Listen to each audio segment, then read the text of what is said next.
Hi, my name is Ólafur Arnalds and less music at KKBOX.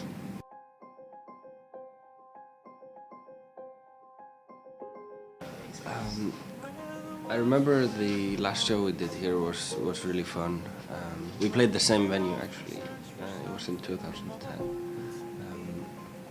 We had a great show, and that show was actually my first ever show in Asia. That was my first trip to Asia. I was in Taiwan. If I remember correctly, the crowd was really excited and great, and it was a good show. Yeah, really fascinated by this place. It's very, I was saying before, it's you got really beautiful nature here, these mountains, and there's a lot of green, but then you have also a lot of concrete and a lot of LEDs and bubble tea. Yes. That freaked me out.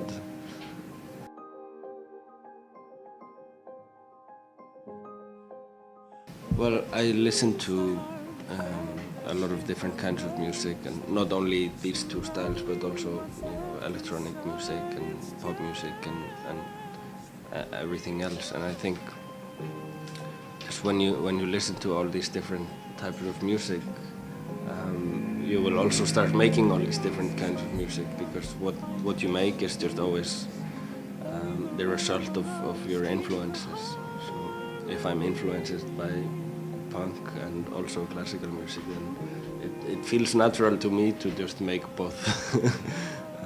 But it was not like a decision to stop doing this and start doing that. It's just whatever comes out, comes out.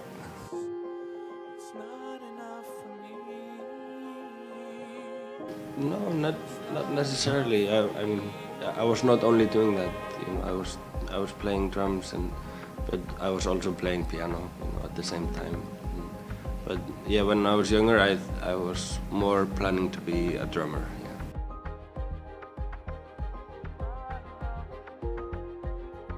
I think what has affected me the most in my decisions in what I do has been film music, especially early on.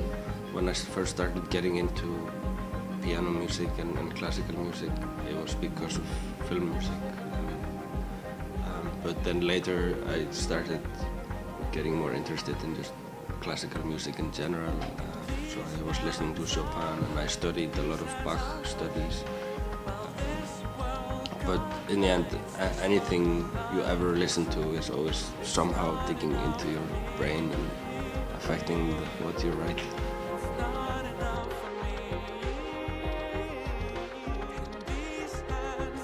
It can be anything. It could be simply my mood, or I could be watching a movie or reading a book, listening to some music. I think it's important to get inspiration from different places and not always seek to the same place for inspiration. But I think one biggest part of inspiration is just intuitive,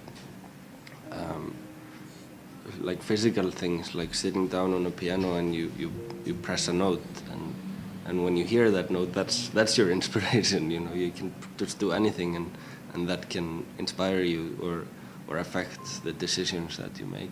So it's not. I don't really see inspiration as some spiritual thing or some influence always from others. It can also just be the basic human physical things that are built into you and how your body works that can be just as much as an inspiration.